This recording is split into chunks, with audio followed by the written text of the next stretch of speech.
Hare Krishna. ISKCON Shri Radha Govinda ಮಂದಿರ ಮಂಗಳೂರು ಆಯೋಜಿಸಿದಂತ ಭಗವದ್ಗೀತೆ ಯಥಾರೂಪ ಆಳವಾದ ಅಧ್ಯಯನದ ತರಗತಿಗೆ ತಮ್ಮೆಲ್ಲರಿಗೂ ಕೂಡ ಸ್ವಾಗತ. ಇಂದಿನ ತರಗತಿಯನ್ನು ಪ್ರಣಾಮ ಮಂತ್ರದೊಂದಿಗೆ ಪ್ರಾರಂಭ ಮಾಡೋಣ. ಓಂ ನಮೋ ಭಗವತೆ ವಾಸುದೇವಾಯ. ಓಂ ನಮೋ ಭಗವತೆ ವಾಸುದೇವಾಯ. ಓಂ ನಮೋ ಭಗವತೆ ವಾಸುದೇವಾಯ. ಓಂ ಅಜ್ಞಾನತಿಮಿರಾಂಧಸ್ಯ ಜ್ಞಾನಾಂಜನಶಲಾಕಯಾ ಚಕ್ಷುರುನ್ಮಿಲಿತಂ ಯೇನ ತಸ್ಮೈ ಶ್ರೀ ಗುರುವೇ ನಮಃ. ಶ್ರೀ ಚೈತನ್ಯ ಮನೋಭೀಷ್ಟಂ ಸ್ಥಾಪಿತಂ ಯೇನ ಭೂತಲೇ ಸ್ವಯಂ ರೂಪ ಕದಾ ಮಹ್ಯಂ ದದಾತಿ ಸ್ವಪದಾಂತಿಕಂ. ವಂದೇಹಂ ಶ್ರೀ ಗುರೋಃ ಶ್ರೀಯುತಾಪದಕಮಲಂ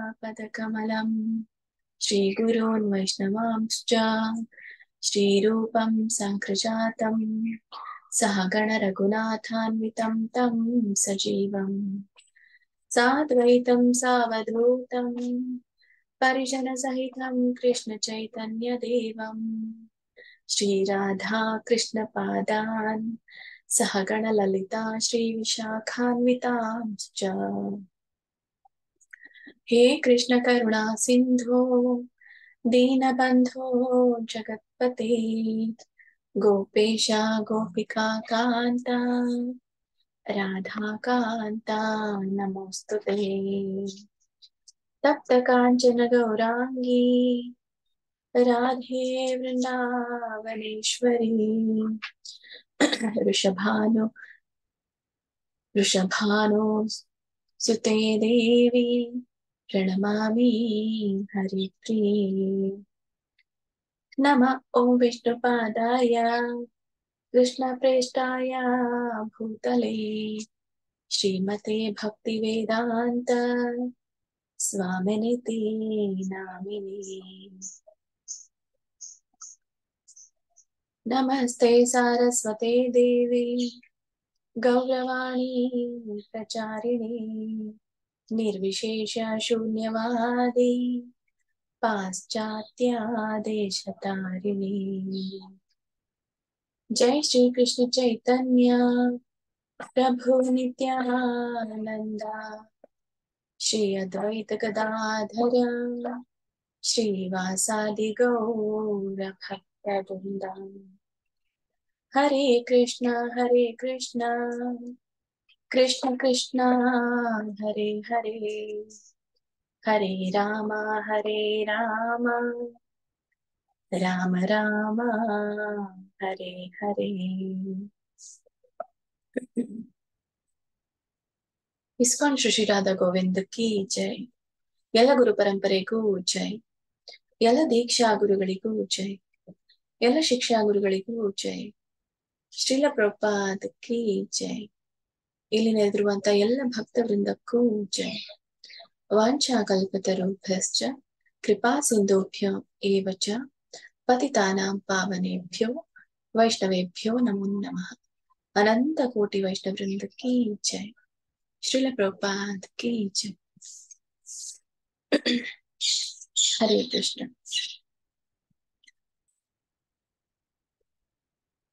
ಇವತ್ತಿನ ತರಗತಿಯಲ್ಲಿ ನಾವು ಎರಡು ವಿಷಯದ ಕುರಿತು ಚರ್ಚೆಯನ್ನ ಮಾಡ್ಲಿಕ್ಕಿದ್ದೇವೆ. ಮೊದಲನೆಯದು ಇವತ್ತು 11ನೇ ಅಧ್ಯಾಯ, ಭಗವದ್ಗೀತೆಯ 11ನೇ ಅಧ್ಯಾಯದ ಪ್ರಾರಂಭ. ಹಾಗಾಗಿ ಅದರ ಅವಲೋಕನವನ್ನ ನಾವು ಇವತ್ತು ಮಾಡೋಣ. ಅವಲೋಕನವನ್ನ ಮಾಡೋದಕ್ಕಿಂತ ಮುಂಚೆ ಭಗವದ್ಗೀತೆಯ 11ನೇ ಅಧ್ಯಾಯದ ಮಹಾತ್ಮೆಯನ್ನ ನಾವು ತಿಳಿದುಕೊಳ್ಳೋಣ. ಯಾಕೆ ಈ ಒಂದು 11ನೇ ಅಧ್ಯಾಯದ ಪಠಿಸೋದ್ರಿಂದ ಯಾವ ತರದ ಏನು ಪರೋಕ್ಷವಾಗಿ ನಮಗೆ ಲಾಭ ತಂದುಕೊಡುತ್ತೆ ಅನ್ನೋದನ್ನು ಕೂಡ ನಾವು ನೋಡೋಣ. ಇನ್ನೊಂದು, ಇವತ್ತು ಏಕಾದಶಿ, ಅದರಲ್ಲಿಯೂ ಇಂದಿರಾ ಏಕಾದಶಿ. ಈ ಇಂದಿರಾ ಏಕಾದಶಿಯ ಮಹಿಮೆಯನ್ನು ಕೂಡ ನಾವು ತಿಳ್ಕೊಳ್ಳೋಣ. ಈ ಎಲ್ಲ ವ್ರತದ ಆಚರಣೆ ಎಲ್ಲವೂ ಕೂಡ ಸಾಮಾನ್ಯವಾಗಿ ಒಂದೇ ತರ ಇರುತ್ತೆ ಇಸ್ಕಾನಿನಲ್ಲಿ. ಮತ್ತೆ ಈ ಒಂದು ಏಕಾದಶಿಯ ವ್ರತದ ಕಥೆಯಲ್ಲಿ ಕೊಟ್ಟಿರುವಂತಹ ಯಾವುದೇ ವ್ರತದ ಆಚರಣೆ ನಾವು ಆ ಪಾಲಿಸ್ಲೇಬೇಕು ಅನ್ನೋ ಅಗತ್ಯ ಇಲ್ಲ. ಅಂದ್ರೆ ಕಟ್ಟುನಿಟ್ಟಾದ ಏನು ಪಾಲನೆ ಇರುತ್ತೋ ಅದು ಎಲ್ಲ ಈ ಯುಗಕ್ಕೆ ಅಲ್ಲ. ಹಾಗಾಗಿ ಸಾಮಾನ್ಯವಾಗಿ ನಾವು ಏಕಾದಶಿಯಲ್ಲಿ ಮಾಡುವಂತಹ ವ್ರತದ ಆಚರಣೆ ಮಾಡಿದ್ರೆ ಸಾಕು. ಮತ್ತೆ ಈ ಕಥಾ ಪಠಣವನ್ನ, ಏಕಾದಶಿಯ ಕಥೆಯನ್ನ ಓದುವುದು ಮತ್ತೆ ಕೇಳುವುದು, ಇವನ್ನ ಮಾಡಿದ್ರೆ ಸಾಕು. ಮೊದಲು ಯಾವ್ದು ಮಾಡೋಣ? ಮೊದಲು ನಾವು ಏಕಾದಶಿಯ ವ್ರತವನ್ನ ತಿಳಿದುಕೊಳ್ಳೋಣ. ಯಾಕಂದ್ರೆ 11ನೇ ಅಧ್ಯಾಯ ಪ್ರಾರಂಭ ಮಾಡಿದ್ರೆ ಅದು ಮುಗಿದ್ಮೇಲೆ ಸ್ವಲ್ಪ ಓದೋಣ. ಅದಕ್ಕೋಸ್ಕರ ಅದನ್ನು ಅದನ್ನ ಪ್ರಾರಂಭ ಮಾಡೋಣ. ಆಮೇಲೆ ಏಕಾದಶಿಯ ಕಥೆಯನ್ನ ನೋಡೋಣ.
ಸ್ಕ್ರೀನ್ ಕಾಣಿಸ್ತಾ ಇದೆಯಲ್ಲ ಮತ್ತೆ?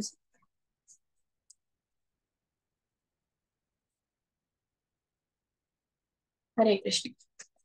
ಸ್ಕ್ರೀನ್ ಕಾಣಿಸ್ತಾ ಇದೆ ಅನ್ಕೊಳ್ತೇನೆ. ಓಕೆ, ಇದರ ಒಂದು PDF ಅನ್ನ ಗ್ರೂಪ್ ಅಲ್ಲಿ ಮಾತಾಜಿ ಸೆಂಡ್ ಮಾಡಿದ್ದಾರೆ. ಸೊ ಎಲ್ರೂ ಕೂಡ ಮನೆಯಲ್ಲಿ ಬಹಳಷ್ಟು ಸಮಯವನ್ನ ಏನು ತೆಗೆದುಕೊಳ್ಳೋದಿಲ್ಲ. ನೀವು ಓದ್ಲಿಕ್ಕೆ ಕೂತ್ರೆ ಒಂದು 10 ನಿಮಿಷದಲ್ಲಿ ಅಥವಾ 5 ನಿಮಿಷದಲ್ಲಿ ನೀವು ಮುಗಿಸ್ಬಹುದು. ಎಲ್ಲರೂ ಕೂಡ ಇವತ್ತಿನ ದಿನ ಈ ಪಠಣೆಯನ್ನ ಮಾಡಿ, ಏಕಾದಶಿ ನೀವು ಮಾಡಿ ಬಿಡಿ, ಎಲ್ಲರೂ ಕೂಡ ಇದರ ಒಂದು ಕಥೆಯನ್ನ ಓದಿ.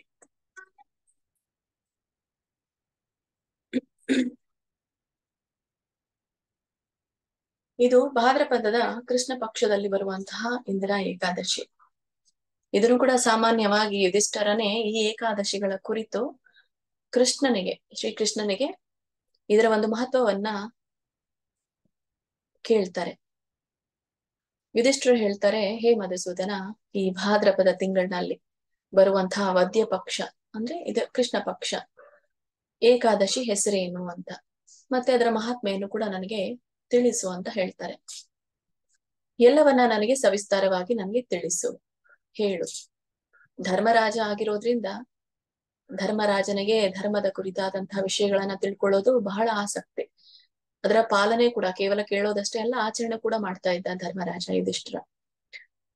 ಹಾಗಾಗಿ ಶ್ರೀಕೃಷ್ಣ ಹೇಳ್ತಾರೆ, ಹೇ ಧರ್ಮರಾಜ, ಈ ಏಕಾದಶಿ ಹೆಸರು, ಈ ಭಾದ್ರಪದ ಕೃಷ್ಣ ಪಕ್ಷದಲ್ಲಿ ಬರುವಂತಹ ಒಂದು ಏಕಾದಶಿ ಹೆಸರು ಇಂದಿರಾ ಏಕಾದಶಿ.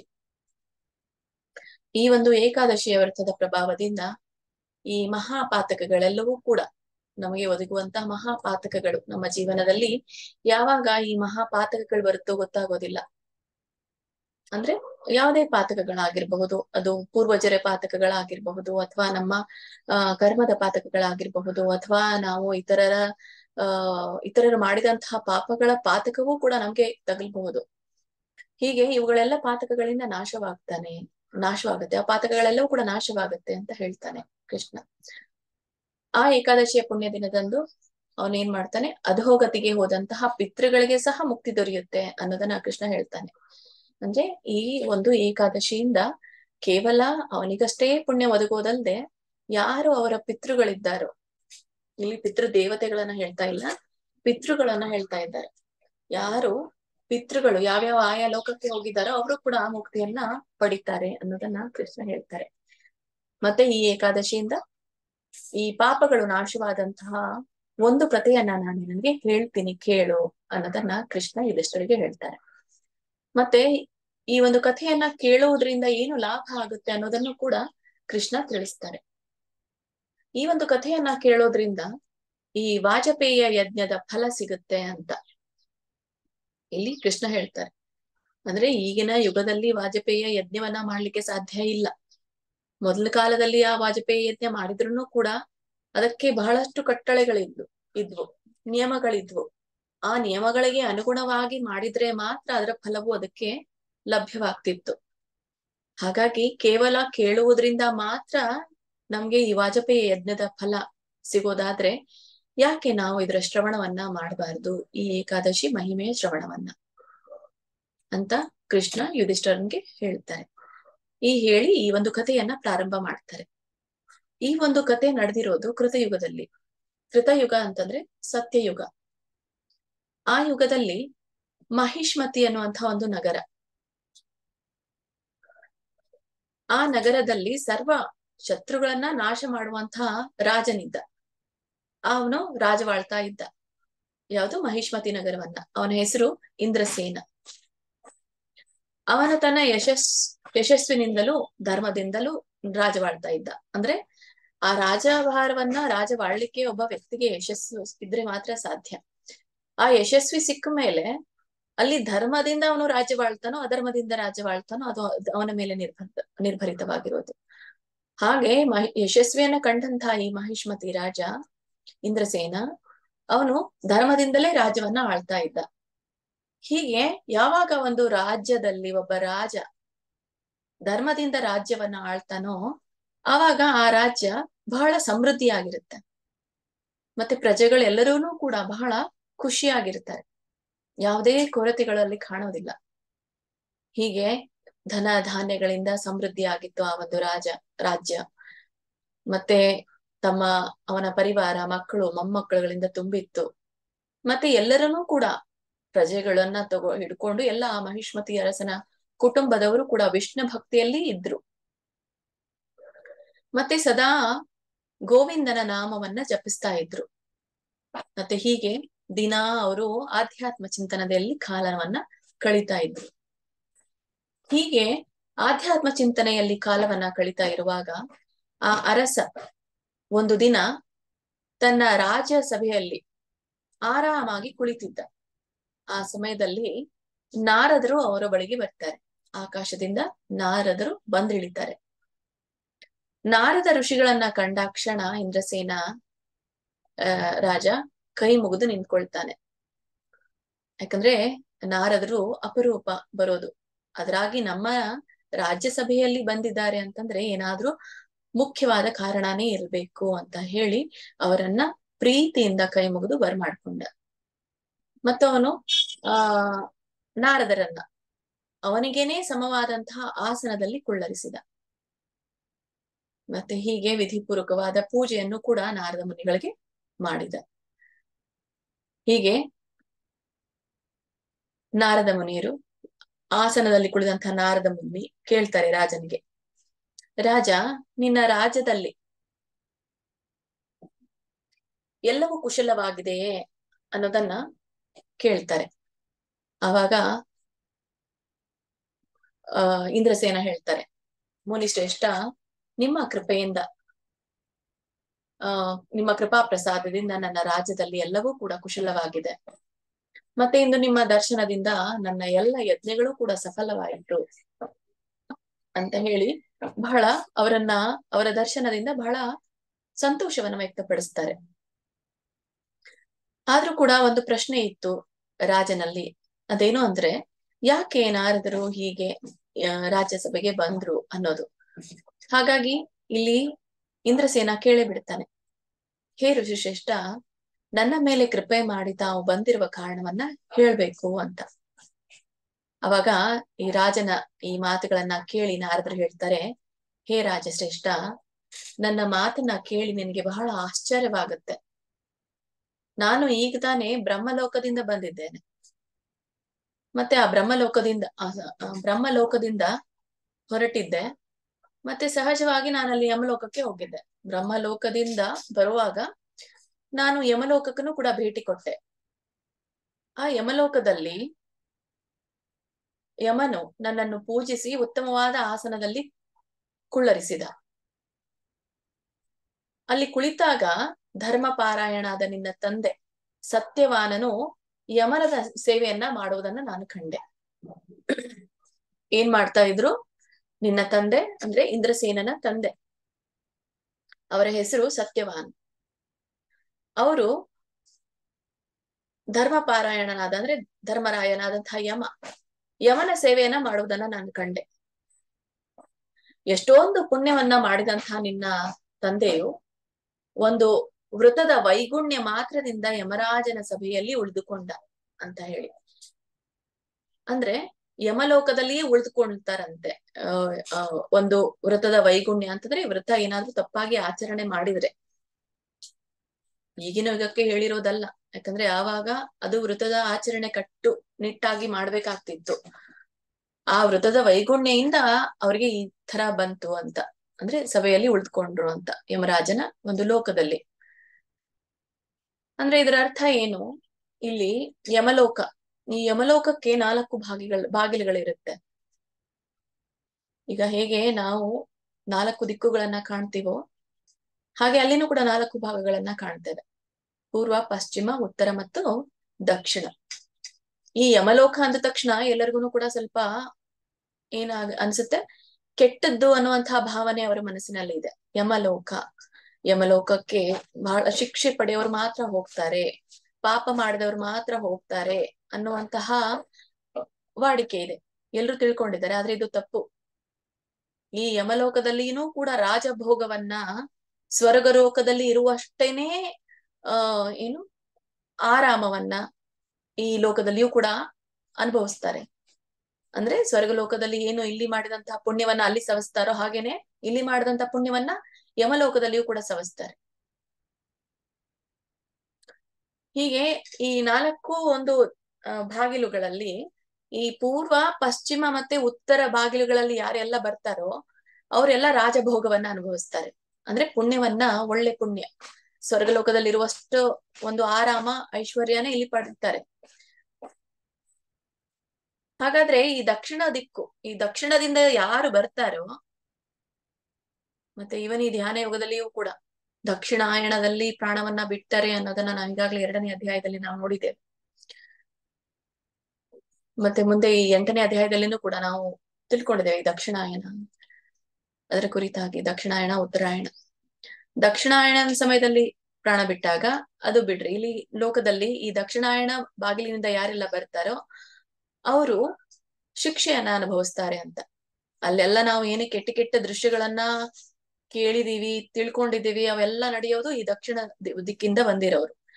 ಹಾಗಂತ ಹೇಳಿ ಈ ಇಂದ್ರಸೇನನ ತಂದೆ ಸತ್ಯವಾನ ದಕ್ಷಿಣದ ಬಾಗಿಲಿನಿಂದ ಬಂದಿರ್ಲಿಲ್ಲ. ಅವರುನು ಕೂಡ ಇಂದ್ರಸೇನನ ಹಾಗೆ ಧರ್ಮಿಷ್ಠರೇ, ಧರ್ಮವಂತರೇ ಅವರು ಕೂಡ. ಆದ್ರೆ ಯಾವುದೇ ಒಂದು ವ್ರತದ ಆಚರಣೆಯಿಂದ ಏನಾಗ್ಬಿಡ್ತು, ಅಲ್ಲಿ ಯಾವ್ಯಾವ ಗುಣಗಳ ಪ್ರಕಾರ, ನಿಯಮಗಳ ಪ್ರಕಾರ ನಡಿಬೇಕಾಗಿತ್ತೋ ಅದರಲ್ಲಿ ಒಂದ್ ಸ್ವಲ್ಪ ಏನಾಗೋಗ್ಬಿಡ್ತು, ವೈಗುಣ್ಯ ಬಂತು. ಅಂದ್ರೆ ತಪ್ಪಾಗಿರುವಂತಹ ಆಚರಣೆ. ಇದು ಮಾತ್ರದಿಂದಲೇ ಅವರು ಎಲ್ಲಿ ಉಳಿತಾರೆ? ಯಮಲೋಕದಲ್ಲಿ ಉಳಿತಾರೆ. ಆ ಯಮಲೋಕದಲ್ಲಿ ಉಳಿದ್ರೂ ಕೂಡ ರಾಜ್ಯಭೋಗವನ್ನೇನೆ ಅವರು ಪಡಿತಿರ್ತಾರೆ. ಹಾಗಾದ್ರೆ ಈ ವೈಗುಣ್ಯ ಇರ್ಲಿಲ್ಲ ಅಂದ್ರೆ ಎಲ್ಲಿ ಹೋಗ್ತಿದ್ರು? ವೈಗುಣ್ಯ ಇರ್ಲಿಲ್ಲ ಅಂದ್ರೆ ಅವರು ಸ್ವರ್ಗಲೋಕಗಳಿಗೆ ಹೋಗ್ತಿದ್ರು ಅಂತ ಇದು ಒಂದು ಕತೆ ಹೇಳುತ್ತೆ. ಹೀಗೆ ಮುಂದುವರಿಸ್ತಾ ನಾರದ ಮುನಿಗಳು ಹೇಳ್ತಾರೆ, ಅವರು ಯಮರಾಜನ ಲೋಕದಲ್ಲಿ ಬಿಟ್ಟಿದ್ದಾರೆ.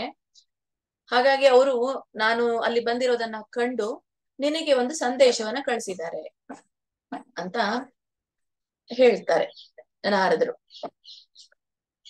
ನಾರದನಿಗೆ ಹೇಳ್ತಾರೆ ಸತ್ಯವಾನ್, ಈ ಇಂದ್ರಸೇನನ ತಂದೆ ನಾರದ, ಮಾಹಿಷ್ಮತಿ ನಗರದಲ್ಲಿ ಇಂದ್ರಸೇನೆಂಬ ರಾಜನಿದ್ದಾನೆ. ಅವನ ಬಹಳ ಪ್ರಸಿದ್ಧ. ಅವನು ನನ್ನ ಮಗ. ಹಿಂದಿನ ಪೂರ್ವ ಜನ್ಮದಲ್ಲಿ ವೃತ ವೈಗುಣ್ಯವನ್ನ ಮಾಡದೆ ಇರುವ ತಪ್ಪಿನಿಂದಾಗಿ ನಾನು ಈ ಯಮಲೋಕದಲ್ಲಿ ಉಳ್ಕೊಂಡ್ಬಿಟ್ಟಿದ್ದೇನೆ. ಆದ್ರಿಂದ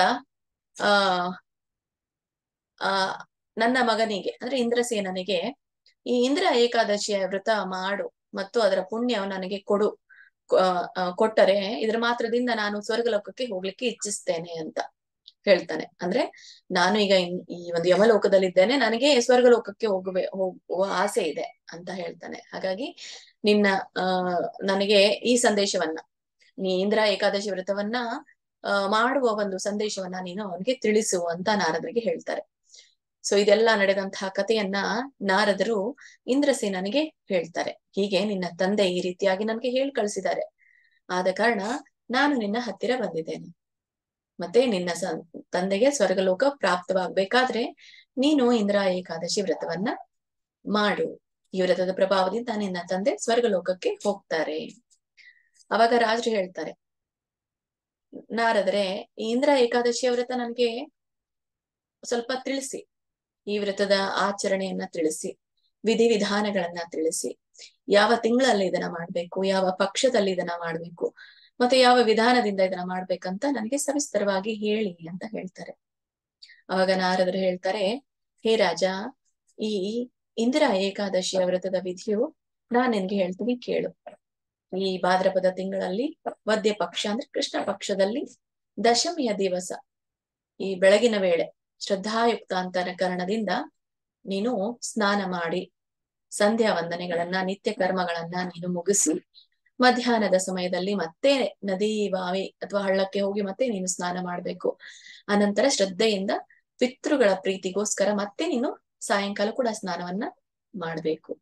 ಸೊ ಮತ್ತು ಭೂಮಿಯ ಮೇಲೆ ನೀನ್ ಮಲ್ಕೊಳ್ಬೇಕು. ಮರುದಿವ್ಸ ಏಕಾದಶಿಯ ದಿನ ಬೆಳಗಾದ ನಂತರ ನೀನು ಎಲ್ಲ ಈ ಸಂಧ್ಯಾ ವಂದನೆಗಳನ್ನ ಮಾಡಿ ಈ ಒಂದು ದಿನನಿತ್ಯದ ಕರ್ಮಗಳನ್ನ ಮಾಡಿ ಈ ನೀನು ಏಕಾದಶಿಯ ಸಂಕಲ್ಪವನ್ನ ಮಾಡ್ಬೇಕು. ಈ ಏಕಾದಶಿಯ ಸಂಕಲ್ಪವನ್ನ ಮಾಡೋದು ಅಂದಾಗ ಇಲ್ಲಿ 3 ತರನಾದಂತಹ ಏಕಾದಶಿಯ ಸಂಕಲ್ಪವನ್ನ ಮಾಡಬಹುದು ಅಂತ ಹೇಳ್ತಾರೆ.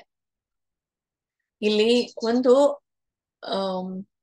ಬ್ರಾಹ್ಮಣರಿಗೆ ನಾವು ಭೋಜನವನ್ನ ಮಾಡಿಸೋದು ಯಾವುದು, ನಾವು ಏಕಾದಶಿಯನ್ನ ಮಾಡುವಾಗ ಕೆಲವು ವೇಳೆಗೆ ಅದು ಕೂಡ ಆಗಲ್ಲ ಕೆಲವೊಬ್ಬರಿಗೆ.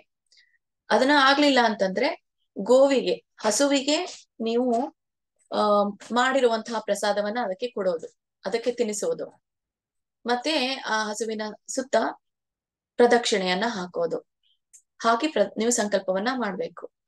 ಇದು ಕೂಡ ನಿಮ್ಗೆ ಆಗ್ಲಿಲ್ಲ ಅಂತಂದ್ರೆ ಕಡೆಯ ಪಕ್ಷ ಇಲ್ಲಿ ಒಂದು ಶ್ಲೋಕ ಇದೆ, ಈ ಶ್ಲೋಕವನ್ನ ಹೇಳಿಯಾದ್ರೂ ನೀವು ಈ ಒಂದು ಭಕ್ತಿ ಭಾವದಿಂದ ಏಕಾದಶಿಯ ಸಂಕಲ್ಪವನ್ನ ಮಾಡ್ಬಹುದಂತ.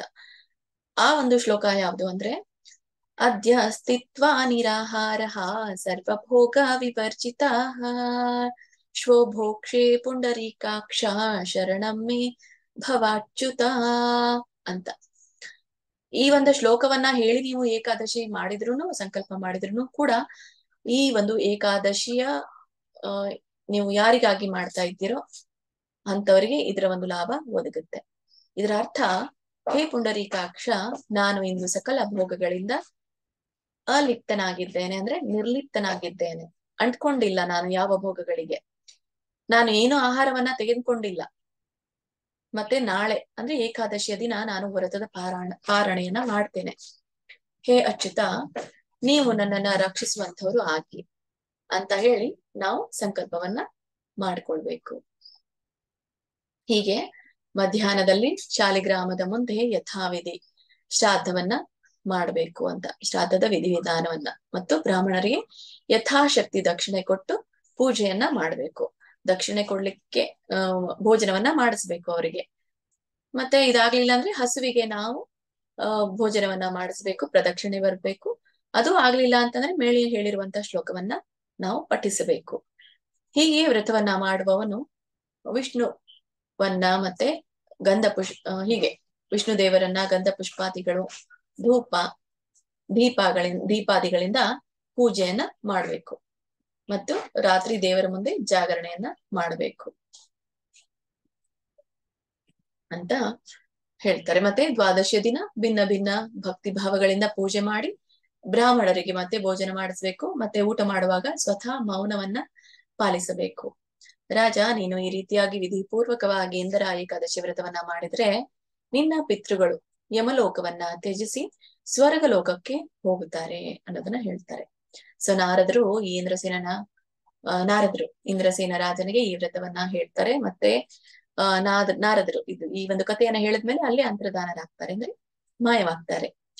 ನಾರದರು ಹೇಳಿದಂತೆ ಇಲ್ಲಿ ಇಂದ್ರಸೇನ ವಿಧಿ ಪೂರ್ವಕವಾಗಿ ಈ ಇಂದ್ರ ಏಕಾದಶಿಯ ವ್ರತವನ್ನ ಎಲ್ಲರ ಕುಟುಂಬ ಸಮೇತ ಮತ್ತೆ ಪ್ರಜೆಗಳ ಸಮೇತ ಈ ಒಂದು ವ್ರತವನ್ನ ಆಚರಣೆ ಮಾಡ್ತಾರೆ. ಈ ಆಚರಣೆ ಮಾಡಿದ ತಕ್ಷಣ ಸ್ವರ್ಗದಿಂದ ಪುಷ್ಪ ವೃಷ್ಟಿ ಆಗತ್ತೆ, ಪುಷ್ಪ ಸುರಿಮಳೆ ಆಗತ್ತೆ. ಮತ್ತೆ ಅವರ ತಂದೆ ಸತ್ಯವಾನ್ ಈ ಒಂದು ಗರುಡಾರೂಢನಾಗಿ ವೈಕುಂಠಕ್ಕೆ ಹೋಗ್ತಾರೆ. ಮತ್ತೆ ಈ ರಾಜಋಷಿ ಆದಂತಹ ಇಂದ್ರಸೇನ ನಿಷ್ಕಂಟಕವಾಗಿ ಈ ರಾಜ್ಯದ ಉಪಭೋಗ ಮಾಡ್ತಾರೆ. ಮತ್ತೆ ಹೀಗೆ ರಾಜ್ಯವನ್ನ ಆಳ್ತಾರೆ. ಮತ್ತೆ ಮುಂದೆ ಒಂದಿನ ತನ್ನ ಮಗನನ್ನ ತನ್ನ ರಾಜ್ಯ ಭಾರವನ್ನ ಒಪ್ಪಿಸಿ ಮತ್ತೆ ತಾವು ಕೂಡ ಸ್ವತಃ ಸ್ವರ್ಗಲೋಕಕ್ಕೆ ಹೋಗ್ತಾರೆ ಅನ್ನೋದನ್ನ ಇಲ್ಲಿ ತಿಳಿಸಿದ್ದಾರೆ. ಅವಾಗ ಇದರ ಕುರಿತಾಗಿ ಕೃಷ್ಣ ಧರ್ಮರಾಜರಿಗೆ ಹೇಳ್ತಾರೆ, ಇದೊಂದು ಎಂಡ್ ಕನ್ಕ್ಲೂಷನ್, ಉಪಸಂಹಾರ. ಹೇ ಧರ್ಮರಾಜ, ಹೀಗೆ ಈ ಇಂದ್ರ ಏಕಾದಶಿಯ ಮಹಾತ್ಮೆಯನ್ನ ನಾನು ನಿನ್ಗೆ ಹೇಳಿದ್ದೇನೆ. ಯಾವ ಮನುಷ್ಯನು ಈ ಮಹಾತ್ಮೆಯನ್ನ ಓದ್ತಾನೋ, ಕೇಳ್ತಾನೋ, ಶ್ರವಣವನ್ನ ಮಾಡ್ತಾನೋ, ಅವನು ಎಲ್ಲ ಪಾಪಗಳಿಂದ ಮುಕ್ತಿಯನ್ನ ಪಡಿತಾನೆ. ಅವನು ಈ ಭೂಲೋಕದ ಮೇಲೆ ಎಲ್ಲ ಪ್ರಕಾರದ ಭೋಗಗಳನ್ನ ಭೋಗಿಸಿ ನಂತರ ಚಿರಕಾಲದಲ್ಲಿ ವಿಷ್ಣು ಲೋಕದಲ್ಲಿ ವಾಸಿಸ್ತಾನೆ ಅನ್ನೋದನ್ನ ಇಲ್ಲಿ ಹೇಳ್ತಾರೆ. ಹೀಗೆ ಶ್ರೀ ಬ್ರಹ್ಮ ವೈವರ್ತ ಪುರಾಣದಲ್ಲಿ ಇಂದ್ರ ಏಕಾದಶಿ ಮಹಾತ್ಮೆ ಸಂಪೂರ್ಣ. ಸರ್ವಂ ಶ್ರೀ ಕೃಷ್ಣಾರ್ಪಣಮಸ್ತು. ಹರೇ ಕೃಷ್ಣ. ಇದರ ಕುರಿತಾಗಿ ಏನಾದ್ರೂ ಪ್ರಶ್ನೆಗಳಿದ್ರೆ ನಾನು ಎಂಡಿಗೆ ತಗೊಳ್ತೇನೆ. ಸೊ ಪ್ರಶ್ನೆಗಳಿದ್ರೆ ಬರ್ಕೊಂಡಿಟ್ಕೊಳ್ಳಿ. ಓಕೆ, ಇಷ್ಟು ಒಂದು ಈ ವೃತ್ತದ ಆಚರಣೆ, ಇವತ್ತಿನ ವೃತ್ತದ ಆಚರಣೆ. ಮುಂದೆ ನಾವು ನೋಡೋಣ ಇವತ್ತು ಈ 10ನೇ ಅಧ್ಯಾಯವನ್ನ. ನಿನ್ನೆ ತಾನೇ ನಾವು ಸಾರಾಂಶವನ್ನ ಕಂಡ್ಕೊಂಡ್ವಿ. 10ನೇ ಅಧ್ಯಾಯದಲ್ಲಿ ತಿಳ್ಕೊಂಡಿರೋ ಹಾಗೆ ನಮ್ಗೆ ಅಲ್ಲಿ ಭಗವಂತ ತನ್ನ ವಿವಿಧ ವಿಭೂತಿಗಳನ್ನ ನಮ್ಗೆ ಹೇಳಿದ್ರು ಅಂದ್ರೆ ತಿಳಿಸಿದ್ರು. ಅರ್ಜುನನ ಮೂಲಕ ನಾವೆಲ್ಲರೂ ತಿಳ್ಕೊಂಡ್ವಿ. ಹೇಗೆ ಅಂತಂದ್ರೆ, ಈಗ ಒಂದು ಯಾವುದೇ ರೆಸಿಪಿನ ಮಾಡ್ಬೇಕಾದ್ರೆ ನಾವು ಓದ್ತೇವೆ ಏನೇನನ್ನ ಹಾಕ್ಬೇಕು, ಆ ಒಂದು ಪಾಕ ಮಾಡುವಾಗ ಎಷ್ಟು ಪ್ರಮಾಣದಲ್ಲಿ ನಾವು ಸಾಮಗ್ರಿಗಳನ್ನ ಬಳಸ್ಬೇಕು ಅನ್ನೋದನ್ನ ನಾವು ಕೇಳ್ತೀವಿ ಅಷ್ಟೇ. ಹಾಗಾದ್ರೆ ಅದನ್ನ ಯಾವಾಗ ನಾವು ಪ್ರಾಕ್ಟಿಕಲ್ ಆಗಿ ನೋಡೋದು ಅಂದ್ರೆ ಯಾವಾಗ ನಾವು ಮಾಡ್ತೀವಿ ಆವಾಗ ಮಾತ್ರ ನಮಗೆ ಅದರ ಒಂದು ರುಚಿ ಗೊತ್ತಾಗೋದು. ಅದು ಸಹಜವಾಗಿ ಆ ರೆಸಿಪಿ ಒಳ್ಳೇದಾಗ ಏನು ಅದರ ಸವಿ ಹೇಗಿದೆ ಅನ್ನೋದು ನಮ್ಗೆ ಮಾಡಿದ್ಮೇಲೆನೆ ನಮ್ಗೆ ಗೊತ್ತಾಗೋದು. ಹಾಗೆ ಯಾವುದೇ ಒಂದು ವಿದ್ಯಾಭ್ಯಾಸ ಮಾಡಿದಾಗನು ಕೂಡ ಪ್ರಾಕ್ಟಿಕಲ್ ಅಪ್ಲಿಕೇಶನ್ ಇರುತ್ತೆ. ಈಗ ಎಲ್ಲರೂ ಇವರು BE ಮಾಡೋರು, MTech ಇಲ್ಲೆಲ್ಲ ನೋಡಿದಾಗ ಥೆರಾಟಿಕಲ್ ಆಸ್ಪೆಕ್ಟ್ ಇರುತ್ತೆ. ಆಮೇಲೆ ಅವ್ರಿಗೆ ಪ್ರಾಕ್ಟಿಕಲ್ ಅನ್ನಾಗಿ ಕೊಡ್ತಾರೆ. ಕಂಪ್ಯೂಟರ್ ಆಪರೇಟಿಂಗ್ ಎಲ್ಲ ಬೇಸಿಸ್ ಗಳನ್ನ ಥಿಯರಿಯನ್ನು ಕೊಡ್ತಾರೆ. ಆಮೇಲೆ ಅದನ್ನ ಕಂಪ್ಯೂಟರ್ ಮೂಲಕ ನಿಮ್ಗೆ ಮಾಡಿನೂ ಕೂಡ ಹೇಳ್ತಾರೆ ಹೇಗೆ ಮಾಡ್ಬೇಕು ಅನ್ನೋದನ್ನ. ಪ್ರೋಗ್ರಾಮಿಂಗ್ ಎಲ್ಲ ಲ್ಯಾಂಗ್ವೇಜಸ್ ಗಳನ್ನೆಲ್ಲ ನಾವು ನೋಡ್ತೇವೆ. ಹೀಗೆ ಈ 10ನೇ ಅಧ್ಯಾಯಕ್ಕೂ 11ನೇ ಅಧ್ಯಾಯಕ್ಕೂ ಒಂದು ಕನೆಕ್ಷನ್ ಅನ್ನ ಕೊಟ್ಟಾಗ 10ನೇ ಅಧ್ಯಾಯದಲ್ಲಿ ನಾವೆಲ್ಲ ಥಿಯರಿ ತಿಳ್ಕೊಂಡ್ವಿ, ಸಿದ್ಧಾಂತಗಳನ್ನ ಪೂರ್ಣ ಥಿಯರಿ ನೋಡಿದ್ದೀವಿ ನಾವು. ಅಲ್ಲಿ ಏನಿದೆ ಸಿದ್ಧಾಂತ ಮಾತ್ರ. ಭಗವಂತ ನಾನು ಹೀಗೆ ಅಂತ ಹೇಳಿದ್ದಾನೆ. ಅವುಗಳನ್ನೆಲ್ಲ ನಾವು ನೋಡಿದ್ದೇವೆ, ಇಲ್ಲ ಅಂತ ಇಲ್ಲ. ನಾವು ಹಿಮಾಲಯವನ್ನ ನೋಡಿಲ್ವಾ, ನಾವು ಯಾವುದು ಈ ಸಿಂಹವನ್ನ ನೋಡಿಲ್ವಾ, ಇವುಗಳನ್ನೆಲ್ಲ ನಾವು ನೋಡಿದ್ದೇವೆ. ಹಾಗಿದ್ರೆ ಅದರ ತರ ಅಂತ ಭಗವಂತ ಹೇಳಿದ್ರು. ಅದೆಲ್ಲ ಸಿದ್ಧಾಂತಕ್ಕೆ ಸಂಬಂಧಪಟ್ಟಿರೋದು. ಈಗ ಅರ್ಜುನ ಏನ್ ಹೇಳ್ತಾನೆ, ಹೌದು ನಿನ್ನ ಎಲ್ಲ ಥಿಯರಿಯನ್ನ, ನಿನ್ನ ಸಿದ್ಧಾಂತಗಳನ್ನ ನಾನು ತಿಳ್ಕೊಂಡಿದ್ದೇನೆ, ನಿನ್ನ ವಿಭೂತಿಗಳೆಲ್ಲ ಕೂಡ ನನಗೆ ಗೊತ್ತಾಯ್ತು. ಅದನ್ನ ನಾನು ಒಮ್ಮೆ ನೋಡಲು ಬಯಸ್ತೇನೆ. ಹೇಗೆ ಎಲ್ಲ ಇವು ನಿನ್ನಲ್ಲೇನೆ ವ್ಯಾಪಿಸಿದ್ದವೆ ಅನ್ನೋದನ್ನ ನಾನು ತಿಳಿಲಿಕ್ಕೆ ಇಚ್ಛೆ ಪಡ್ತೇನೆ, ಕಾಣ್ಲಿಕ್ಕೆ ಇಚ್ಛೆ ಪಡ್ತೇನೆ. ದಯವಿಟ್ಟು ನನಗೆ ಅದರ ದರ್ಶನವನ್ನ ಕೊಡು ಅಂತ ಹೇಳ್ತಾನೆ. ಸೊ ಇಲ್ಲಿ ಕೂಡ ದರ್ಶನ ಪಡೆಯುವಂತಹ ಭಾಗ್ಯ ಅರ್ಜುನನಿಗೆ ಸಿಕ್ಕಿದೆ. ಆ ಅರ್ಜುನ ಆ ದರ್ಶನವನ್ನ ಪಡೆದದ್ದನ್ನ ಎಲಾಬರೇಟ್ ಮಾಡ್ತಾನೆ, ವಿಸ್ತರಿಸ್ತಾನೆ. ಆ ವಿಸ್ತರಣೆ ಹೇಗೆ ಅನ್ನೋದನ್ನ ನಾವಿಲ್ಲಿ ಕಾಣ್ತೇವೆ. ನಮಗಂತೂ ನೋಡ್ಲಿಕ್ಕೆ ಭಾಗ್ಯ ಇಲ್ಲ. ಅರ್ಜುನನ ಕಣ್ಣುಗಳಿಂದ ನಾವು ಆ ದರ್ಶನವನ್ನ ಪಡೆಯೋ ಭಾಗ್ಯವನ್ನ ಪಡ್ಕೊಳ್ಳೋಣ ಅಂತ ಹೇಳ್ತಾ ಈ ಒಂದು 11ನೇ ಅಧ್ಯಾಯವನ್ನ ನಾವು ವಿಶ್ವರೂಪ ದರ್ಶನ ಯೋಗ ಅಂತ ಹೇಳ್ತೇವೆ. ಭಗವಂತ ಇಲ್ಲಿ ತೋರಿಸಿರೋದು ವಿಶ್ವರೂಪ, ಎಲ್ಲ ವಿಭೂತಿಗಳನ್ನ ಹೊಂದಿರುವಂತ ಅವನ ರೂಪ. ಹೇಗೆ ವಿಶ್ವವೆಲ್ಲಾ ವ್ಯಾಪಿಸಿದ್ದೇನೆ ಅಂತ ಹೇಳ್ತಾನೋ ಅವುಗಳನ್ನೆಲ್ಲ ತನ್ನ ರೂಪದಲ್ಲಿ ತೋರಿಸಿರುವಂಥದ್ದು. ಅದಕ್ಕಾಗಿ ಇದಕ್ಕೆ ವಿಶ್ವದ ರೂಪವನ್ನೇ ಪಡೆದಂತಹ ದರ್ಶನ ಯೋಗ ಅಂತ ಹೇಳ್ತಾರೆ. ಈ ಒಂದು ಅಧ್ಯಾಯ 55 ಶ್ಲೋಕಗಳನ್ನ ಒಳಗೊಂಡಿದೆ. ಈ 55 ಶ್ಲೋಕಗಳನ್ನ ನಾವು 4 ವಿಭಾಗಗಳಾಗಿ ವಿಂಗಡಿಸೋಣ.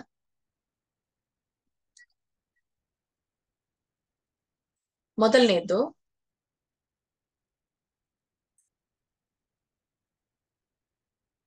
ಭಾಗವನ್ನ ರಿಕ್ವೆಸ್ಟ್ ಅಂತ ಹೇಳ್ಬೋದು.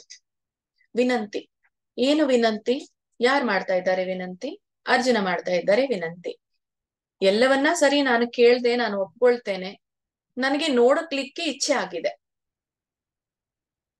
ಈಗ ಯಾವುದೇ ಒಂದು ಪ್ರವಾಸಿಗರ ಒಂದು ತಾಣವಾಗಿರ್ಬಹುದು ಅಥವಾ ಒಳ್ಳೇದಿದೆ ಅಂತ ನೀವೇನೇ ಹೇಳಿದ್ರು ಕೂಡ ಅದನ್ನ ನೋಡ್ಬೇಕು ಅನ್ನುವಂಥ ಕಾತರತೆ ಇರುತ್ತೆ. ಹಾಗೆ ಇಷ್ಟು ನೀನ್ ಹೇಳಿದೀಯಾ, ಹಾಗಾದ್ರೆ ಇದನ್ನ ತೋರಿಸಿನೇ ಬಿಡು ಅಂತ ಹೇಳಿ ಅರ್ಜುನ ವಿನಂತಿಯನ್ನ ಮಾಡ್ತಾ ಇದ್ದಾನೆ. ಈ 11ನೇ ಅಧ್ಯಾಯದ 1ರಿಂದ 4ನೇ ಶ್ಲೋಕವರೆಗೂ ಕೂಡ ನಾವು ಅರ್ಜುನನ ವಿನಂತಿಯನ್ನ ಕಾಣ್ತೇವೆ. ಆಮೇಲೆ ಮುಂದಿನದ್ದು 2ನೇ ಭಾಗ ಯೂನಿವರ್ಸಲ್ ಫಾರ್ಮ್ ಅಂತ ಹೇಳ್ತೇವೆ. ಇದು ವಿಶ್ವರೂಪವನ್ನ ತೋರಿಸ್ತಾನೆ. ಯಾರು? ಕೃಷ್ಣ. 5ನೇ ಶ್ಲೋಕದಿಂದ 14ನೇ ಶ್ಲೋಕದವರೆಗೂ ಕೂಡ ನಾವು ವಿಶ್ವರೂಪ ದರ್ಶನದ ಕುರಿತಾಗಿ ಅದು ಹೇಗೆ ಇದೆ ಅನ್ನೋದನ್ನ ನಾವು ತಿಳ್ಕೊಳ್ತೀವಿ ಅರ್ಜುನನ ಮೂಲಕ. 3ನೇ ಭಾಗದಲ್ಲಿ ಅಂದರೆ 15ನೇ ಶ್ಲೋಕದಿಂದ 45ನೇ ಶ್ಲೋಕದವರೆಗೂ ಕೂಡ ನಾವು ಅರ್ಜುನನ ಒಂದು ಪ್ರಾರ್ಥನೆಯನ್ನ ಕಾಣ್ತೇವೆ. ಇದಕ್ಕೆ ಪ್ರೇಯರ್ಸ್ ಆಫ್ ಅರ್ಜುನ ಅಂತ ಹೇಳ್ತೇವೆ. ಅರ್ಜುನ ಪ್ರಾರ್ಥಿಸ್ತಾನೆ. ಏನಂತ ಪ್ರಾರ್ಥಿಸ್ತಾನೆ? ಸಾಮಾನ್ಯವಾಗಿ ನಾವು ಭಗವಂತನನ್ನ ಕಾಣ್ಲಿಲ್ಲ ಅಂದ್ರೂ ಕೂಡ ಪ್ರಾರ್ಥನೆಯನ್ನ ಸಲ್ಲಿಸ್ತೇವೆ. ಹಾಗಾದ್ರೆ ಸಮಕ್ಷಮವಾಗಿ ಒಂದು ನೇರವಾಗಿ ಭಗವಂತನನ್ನ ಕಂಡಂತಹ ಅರ್ಜುನ ಆ ಒಂದು ವಿಶ್ವರೂಪದ ದರ್ಶನವನ್ನ ಪಡೆದಾಗ ಅವನ ಒಂದು ರಿಯಾಕ್ಷನ್ ಅಂತ ಹೇಳ್ತೇವೆ, ಅಂದ್ರೆ ಪ್ರತಿಕ್ರಿಯೆ. ಅವನ ಪ್ರತಿಕ್ರಿಯೆ ಹೇಗಿತ್ತು ಅನ್ನೋದನ್ನ ನಾವು ಈ 15ನೇ ಶ್ಲೋಕದಿಂದ 45ನೇ ಶ್ಲೋಕದಲ್ಲಿ ನೋಡ್ತೇವೆ. ಕೊನೆಯದಾಗಿ ಅವನು ಪ್ರಾರ್ಥನೆಯನ್ನ ಮಾಡ್ತಾನೆ. ಏನು ಪ್ರಾರ್ಥನೆಯನ್ನ ಮಾಡ್ತಾನೆ? ಸಾಮಾನ್ಯವಾದಂತಹ ಸಹಜವಾದಂತಹ ಸ್ಥಿತಿಗೆ ಬರ್ಲಿಕ್ಕೆ. ಯಾಕಂದ್ರೆ ವಿಶ್ವರೂಪ ದರ್ಶನ ಅಷ್ಟೊಂದು ಭಯವನ್ನ ಮೂಡಿಸುವಂತದ್ದಾಗಿತ್ತು ಅರ್ಜುನನಿಗೆ. ಹಾಗಾಗಿ ಸಹಜವಾದಂತಹ ರೂಪ ಅಂದ್ರೆ ಅದೇ ಕೃಷ್ಣನ ರೂಪ, 2 ಕೈ 2 ಕಾಲುಗಳ ರೂಪವನ್ನ ಸಹಜವಾಗಿ ಬರ್ಲಿಕ್ಕೆ ಹೇಳ್ತಾನೆ. ಅದನ್ನ 3ನೇ ಭಾಗದಲ್ಲಿ ಕಾಣ್ತೇವೆ. 4ನೇ ಭಾಗದಲ್ಲಿ ನಾವು 46ರಿಂದ ಉಳಿದ 55ನೇ ಶ್ಲೋಕದವರೆಗೂ ಕೂಡ ಈ ದ್ವಿಬಾಹು ಅಂತ ಹೇಳ್ತೇವೆ, 2 ಕೈಗಳ ಫಾರ್ಮ್ ಅಂತ ಹೇಳ್ತೇವೆ. ಅಲ್ಲಿ ಭಗವಂತ ತನ್ನ ಸಹಜ ಸ್ವರೂಪಕ್ಕೆ ಬರ್ತಾನೆ. ಸಹಜ ಸ್ವರೂಪದಲ್ಲಿ ಸಹಜ ಸ್ವರೂಪಕ್ಕೆ ಬರ್ತಾನೆ. ಸಶಸ್ತ್ರ ರೂಪ ಅಂತ ಹೇಳ್ತಾರೆ. ಅಲ್ಲಿ ನಾವು ಇದನ್ನು ಕಾಣ್ತೇವೆ. ಯಾವುದು? ಚತುರ್ಭುಜ ರೂಪವನ್ನು ಕಾಣ್ತೇವೆ. ಮತ್ತೆ ಇಲ್ಲಿ ದ್ವಿಬಾಹು ರೂಪವನ್ನು ಕೂಡ ಕಾಣ್ತೇವೆ ಕೊನೆಯದಾಗಿ. ಸೊ ಒಟ್ಟಾರೆ ಇಲ್ಲಿ ಭಗವಂತನ ರೂಪಗಳ ದರ್ಶನ ನಮಗೆ ಸಿಗುತ್ತೆ ಅರ್ಜುನನ ದೃಷ್ಟಿಯ ಮೂಲಕ. ಅದನ್ನ ನಾವು ಎಷ್ಟು ಊಹಾತ್ಮಕ ಚಿಂತನೆಯಿಂದ ಕೇಳ್ತಾ ಅದರ ಒಂದು ಕಥೆಯ ಅಥವಾ ದರ್ಶನದ ಅನುಭವವನ್ನ ಪಡಿತೀವೋ ಅದು ನಮಗೆ ಬಿಟ್ಟಿರೋದು. ಅದು ನಮ್ಮ ಗ್ರಹಿಕೆಗೆ ಸೀಮಿತವಾದದ್ದು. ಹಾಗಾಗಿ ಸೊ ಇದಿಷ್ಟು ಒಂದು ಅವಲೋಕನ ಈ ವಿಶ್ವರೂಪ ದರ್ಶನದ್ದು. ಹಾಗಾದ್ರೆ ಇಷ್ಟೊಂದು ಈ ವಿಶ್ವರೂಪ ದರ್ಶನದಲ್ಲಿ ಭಗವಂತ ದರ್ಶನ ಕೊಡ್ತಾರೆ ಅಂದ್ರೆ ಇದರಲ್ಲಿ ಇರುವಂತಹ ಶ್ಲೋಕಗಳ ಪಠಣ ಮಾತ್ರದಿಂದ ಯಾವ ಎಲ್ಲ ಮಹಿಮೆಗಳು ಸಂಭವಿಸ್ತಿರ್ಬಹುದು ಜನರಿಗೆ ಅನ್ನೋದು ನಮ್ಗೆ ಸಾಮಾನ್ಯವಾಗಿ ಒಂದು ಪ್ರಶ್ನೆ ಬರುತ್ತೆ.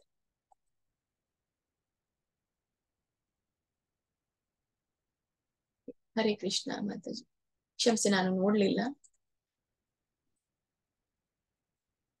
ಹರೇ ಕೃಷ್ಣ ಮಾತಾಜಿ. ಮಾಡಿದ್ದೀನಿ ಮಾತಾಜಿ, ಕೋಸ್ಟ್ ಆಗಿದ್ರಿ.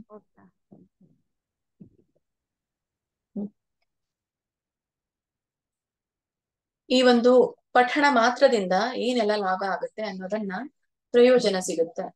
ಯಾರಿಗೆ ಪ್ರಯೋಜನ? ಸಾಮಾನ್ಯವಾಗಿ ಪ್ರಯೋಜನಗಳನ್ನ ನಾವು ಅಪೇಕ್ಷಿಸಬಾರದು. ಆದ್ರೂ ಕೂಡ ಇಲ್ಲಿ ಕೆಲವೊಂದು ಸನ್ನಿವೇಶಗಳಲ್ಲಿ ನಮಗೆ ಇದರ ಅವಶ್ಯಕತೆ ಇರುತ್ತೆ. ಆ ಸನ್ನಿವೇಶಗಳಿಗೆ ಮಾತ್ರ ಇವುಗಳ ಬಳಕೆಯನ್ನ ಮಾಡ್ಬೇಕೇ ವಿನಃ ಯಾವುದೇ ಪ್ರಯೋಜನವಾದ ಅಪೇಕ್ಷೆ ಇಟ್ಟುಕೊಂಡು ನಾವು ಇದರ ಪಠಣೆಯನ್ನ ಮಾಡಬಾರದು.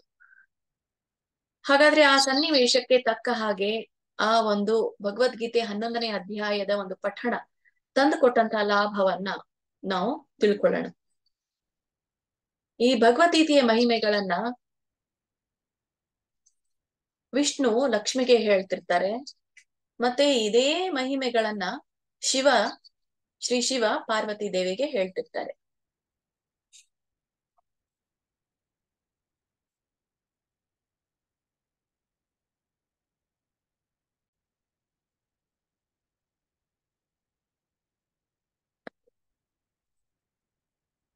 ಏನ್ ಹೇಳ್ತಾರೆ ಶಿವ ಪಾರ್ವತಿಗೆ ಅಂದ್ರೆ, ಪಾರ್ವತಿ ಕೇಳ್ತಾರೆ, ಈ 11ನೇ ಅಧ್ಯಾಯದ ಮಹಾತ್ಮೆ ಏನು?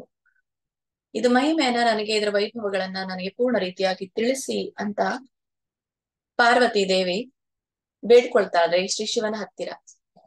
ಶ್ರೀ ಶಿವ ಹೇಳ್ತಾರೆ, ಈ ಭಗವದ್ಗೀತೆ 11ನೇ ಅಧ್ಯಾಯದ ಮಹಿಮೆಗಳು ತುಂಬಾ ಇದೆ. ಒಂದಲ್ಲ ಎರಡಲ್ಲ, ಬಹಳಷ್ಟಿದೆ. ಸಾವಿರಾರು ಕಥೆಗಳಿದೆ. ಹಾಗಂತ ಎಲ್ಲ ಹೇಳಲಿಕ್ಕೆ ಆಗಲ್ಲ. ಇವುಗಳಲ್ಲಿ ನಾನು ಒಂದನ್ನ ಮಾತ್ರ ನಿನ್ಗೆ ಹೇಳ್ತೀನಿ, ಕೇಳು ಅಂತ. ಸೊ ಹೀಗೆ ಈ ಕಥೆಯನ್ನ ಪ್ರಾರಂಭ ಮಾಡ್ತಾರೆ. ಈ ಕಥೆ ಇರೋದು ಒಂದು ದೊಡ್ಡ ಪಟ್ಟಣದಲ್ಲಿ. ಆ ಒಂದು ಪಟ್ಟಣದ ಹೆಸರು ಮೇಘಾಂಕಾರ. ಆ ಮೇಘಾಂಕಾರ ಪಟ್ಟಣದಲ್ಲಿ ಒಂದು ನದಿ, ಆ ನದಿಯ ಹೆಸರು ಪ್ರಣಿತಾ ನದಿ. ಈ ಪ್ರಣಿತಾ ನದಿಯಲ್ಲಿ ಇನ್ನೊಂದು ಹೆಸರು ಏನ್ ಹೇಳ್ಬೇಕು, ನನ್ನ ತಂಗಿ ಹೆಸರು ಪ್ರಣೀತಾ. ಕ್ಷಮಿಸಿ, ವೈಯಕ್ತಿಕವಾದದ್ದನ್ನ ನಾನು ಹೇಳ್ಬೇಕನ್ನಿಸಿತು, ಅದಕ್ಕೋಸ್ಕರ. ಈ ಮೇಘಾಂಕಾರ ಎಂಬ ದೊಡ್ಡ ಪಟ್ಟಣದಲ್ಲಿ ಪ್ರಣಿತಾ ನದಿ ದಡದಲ್ಲಿ ಜಗತೀಶ್ವರನ ಒಂದು ದೇವಾಲಯ, ಜಗತೇಶ್ವರ ಅಂತ ಕರೀತಿದ್ರು. ಆ ಜಗತೇಶ್ವರ ಕೈಯಲ್ಲಿ ಬಿಲ್ಲನ್ನ ಹಿಡಿದಿದ್ರು. ಆ ಮೇಘಾಂಕಾರ ಎಂಬ ಪಟ್ಟಣದಲ್ಲಿ ಇಂಥ ಒಂದು ಪ್ರಸಿದ್ಧಿಯನ್ನ ಪಡೆದಂತಹ ದೇವಾಲಯವಿರುವಂತಹ ಜಾಗದಲ್ಲಿ ಒಬ್ಬ ಬ್ರಾಹ್ಮಣ ಇರ್ತಿದ್ದ. ಅವನ ಹೆಸರು ಸುನಂದ. ನಂದ ಅಲ್ಲ, ಸುನಂದ. ಆ ಸುನಂದನೆಂಬ ಒಬ್ಬ ಶುದ್ಧ ಬ್ರಾಹ್ಮಣ. ಅವನ ತನ್ನ ಜೀವನದುದ್ದಕ್ಕೂ ಕೂಡ ಬ್ರಹ್ಮಚಾರ್ಯವನ್ನೇ ಪಾಲಿಸ್ತಾ ಬಂದಿದ್ದ. ಅಷ್ಟು ಒಬ್ಬ ಶುದ್ಧ ಬ್ರಾಹ್ಮಣನಾಗಿದ್ದ ಅಂತಂದ್ರೆ ತಿಳ್ಕೊಳ್ಬಹುದು ನಾವು. ಆ ಬ್ರಾಹ್ಮಣನಿಗೆ ಒಂದು ಬ್ರಾಹ್ಮಣನಿಗೆ ಇರಬೇಕಾದಂತಹ ಗುಣಗಳೆಲ್ಲವೂ ಕೂಡ ಅವನಿಗೆ ಇದ್ವು. ಈ ಸುನಂದ ದಿನಾಲು ಏನ್ ಮಾಡ್ತಾ ಇದ್ದ ಅಂತಂದ್ರೆ, ಈ ಒಂದು ಜಗತೀಶ್ವರ ದೇವಾಲಯದ ಒಳಗಡೆ ಕೂತ್ಕೊಂಡು ಯಾವಾಗ್ಲೂನು ಈ ಶ್ರೀಮದ್ ಭಗವದ್ಗೀತೆಯ 11ನೇ ಅಧ್ಯಾಯವನ್ನ ಪಠಿಸ್ತಾ ಇರ್ತಾನೆ.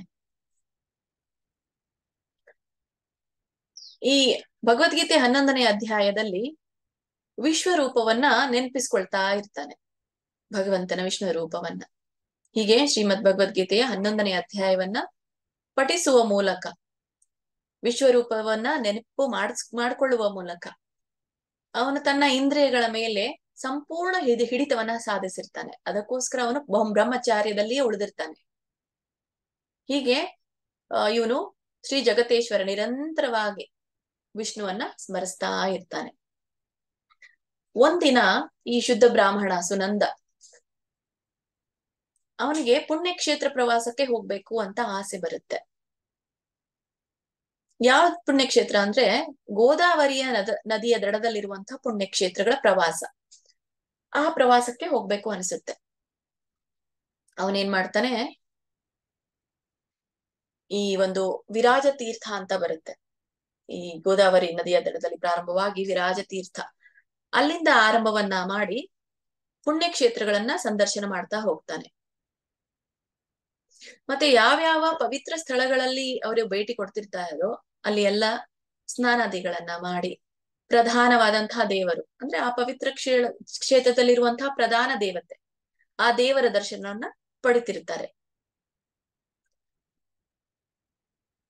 ಒಂದಿನ ಅವರು ಹೀಗೆ ಪ್ರವಾಸವನ್ನ ಹೋಗ್ತಾ ಇರುವಾಗ ಆ ಶುದ್ಧ ಬ್ರಾಹ್ಮಣ ಸುನಂದನ ಜೊತೆಗೆ ಕೇವಲ ಅವನೊಬ್ನೇ ಹೋಗ್ತಾ ಇರ್ಲಿಲ್ಲ, ಅವನ ಜೊತೆಗೆ ಅವನ ಶಿಷ್ಯರು ಕೂಡ ಹೋಗ್ತಿದ್ರು, ಸಹಚರರು ಇದ್ರು ಅವನ ಜೊತೆಗೆ. ಹೀಗೆ ಭೇಟಿ ಕೊಡ್ತಾ ಹೋಗ್ತಾ ಇರುವಾಗ ಅಲ್ಲಿ ಒಂದು ವಿವಾಹ ಮಂಟಪ ಅನ್ನುವಂತಹ ಒಂದು ಪಟ್ಟಣ, ಅಲ್ಲಿ ಅವರು ತಲುಪ್ತಾರೆ. ಅಲ್ಲಿ ತಲುಪಿದ ಮೇಲೆ ಸ್ವಲ್ಪ ಸಮಯ ಆಗಿರುತ್ತೆ, ರಾತ್ರಿ ಹೊತ್ತು, ಇನ್ನು ಮುಂದ್ಗಡೆ ಹೋಗೋದು ಬೇಡ ಅಂತ ಏನ್ ಯೋಚನೆ ಮಾಡ್ತಾರೆ ಸಹಚರರೊಂದಿಗೆ, ಅವರು ಅದೇ ಊರಲ್ಲಿ ಅದೇ ಪಟ್ಟಣದಲ್ಲಿ ಉಳಿದುಕೊಳ್ಳಲು ಆ ಸ್ಥಳವನ್ನ ಹುಡುಕ್ತಾರೆ. ಹುಡುಕಿ ಆದ್ಮೇಲೆ ಅಲ್ಲಿ ಮಧ್ಯದಲ್ಲಿ ಒಂದು ಅಂದ್ರೆ ಆ ಊರಿನ ಮಧ್ಯದಲ್ಲಿ ಒಂದು ಧರ್ಮಶಾಲೆ ಕಾಣುತ್ತೆ. ಆ ಧರ್ಮಶಾಲೆಯಲ್ಲೇನೆ ಅವರು ವಿಶ್ರಾಂತಿಯನ್ನ ಪಡಿಬೇಕು ಅಂತ ಆಲೋಚನೆ ಮಾಡ್ತಾರೆ. ಹೀಗೆ ಆ ಒಂದು ಧರ್ಮಶಾಲೆಯನ್ನ ನೋಡಿ ರಾತ್ರಿ ಎಲ್ಲ ಅಲ್ಲೇ ತಂಗ್ತಾರೆ, ವಿಶ್ರಾಂತಿಯನ್ನ ಪಡಿತಾರೆ. ಮತ್ತೆ ಬೆಳಿಗ್ಗೆ ಆಗತ್ತೆ. ಸುನಂದ ಅನ್ನುವಂತಹ ಶುದ್ಧ ಬ್ರಾಹ್ಮಣ ಬೆಳಿಗ್ಗೆ ಹೇಳ್ತಾನೆ. ಆಮೇಲೆ ಸುತ್ತಮುತ್ತಲು ನೋಡ್ತಾನೆ, ತನ್ನ ಎಲ್ಲ ಸಹಚರರು ಹೊರಟು ಹೋಗಿರೋದು ಕಂಡು ಬರುತ್ತೆ, ಅಲ್ಲಿ ಇರೋದಿಲ್ಲ. ಎಲ್ಲೋದ್ರು ಇವರೆಲ್ಲರೂ ಶಿಷ್ಯರು ಅಂತ ಹೇಳಿ ಹುಡುಕ್ತಾನೆ, ಎಲ್ಲಿನೂ ಸಿಗೋದಿಲ್ಲ. ಇದು ಒಂದು ರಹಸ್ಯವಾಗಿ ಉಳಿದ್ಬಿಡುತ್ತೆ, ಎಲ್ಲಿ ಹೋದ್ರು ಇವರೆಲ್ಲ ಅಂತ ಹೇಳಿ. ಬಿಟ್ಟಂದ್ರೂ ಹೋಗ್ಲಿಕ್ಕೆ ಸಾಧ್ಯ ಇಲ್ಲ, ಆದ್ರೆ ಎಲ್ಲಿ ಹೋದ್ರು ಅಂತ ಹೇಳಿ ಈ ಶುದ್ಧ ಬ್ರಾಹ್ಮಣ ಸುನಂದನ್ ಏನ್ ಮಾಡ್ತಾನೆ, ಊರಿನ ಮುಖ್ಯಸ್ಥರಿಗೆ ಭೇಟಿ ಆಗ್ತಾನೆ. ಆ ಊರಿನ ಮುಖ್ಯಸ್ಥರಿಗೆ ಭೇಟಿಯಾಗಿ ಹೇಳ್ತಾನೆ. ಆ ಊರಿನ ಮುಖ್ಯಸ್ಥ ಅಂದ್ರೆ ಅಲ್ಲೊಬ್ಬ